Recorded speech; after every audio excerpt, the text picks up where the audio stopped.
Ibinahagi ng aktres na si Carla Abellana sa Instagram nitong Huwebes, March 20, 2025, ang mga larawan kung saan makikitang suot niya ang kwintas na may pendant na naglalaman umano ng green bones ng kanyang yumaong lolang si Delia Razon.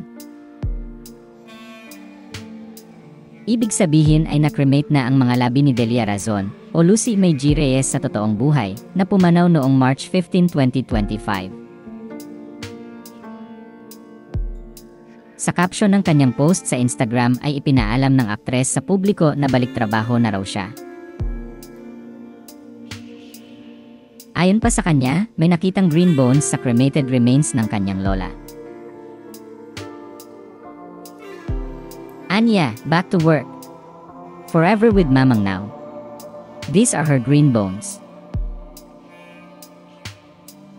Matatanda ang kinumpirma ni Carla sa pamamagitan ng kanyang post noong March 16, 2025 na pumanaw na si Delia Razon noong March 15, 2025. Hindi na isinapubliko ni Carla kung ano ang sanhi ng pagkamatay ni Delia. Ibinahagi ng aktres sa Instagram noong March 17, 2025 ang mga litrato ng kanyang lola noong kabataan nito.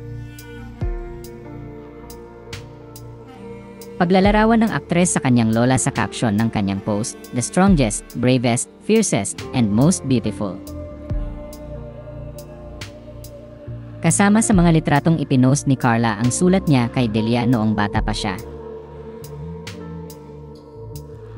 Ang pinagsulatan ni Carla Abellana ay stationery letter ni Delia Razon kung saan nakasulat ang totoong pangalan ng yumaong LV and premier actress.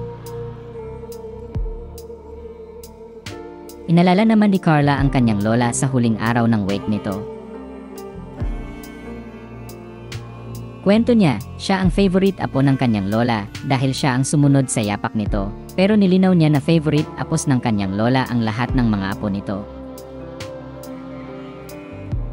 Nagpapasalamat din siya sa kanyang lola at sinabing dadalhin niya ang mga valuable lessons na itinuro nito sa kanila. Itinuturing na isa sa top actresses ng LVN Pictures noong 50s si Delia Razon nang magdebut siya sa pelikulang Cross na Between. Mas lalo pang naging tanyag sa showbiz industry si Delia nang ipareha siya sa ilang sikat na leading men noong panahong iyon.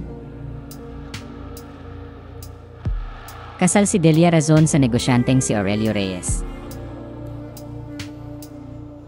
Mayroon silang tatlong anak na sina Carl Glenn Jojo Reyes, Maria Aurelia Reyes, at Rhea Reyes.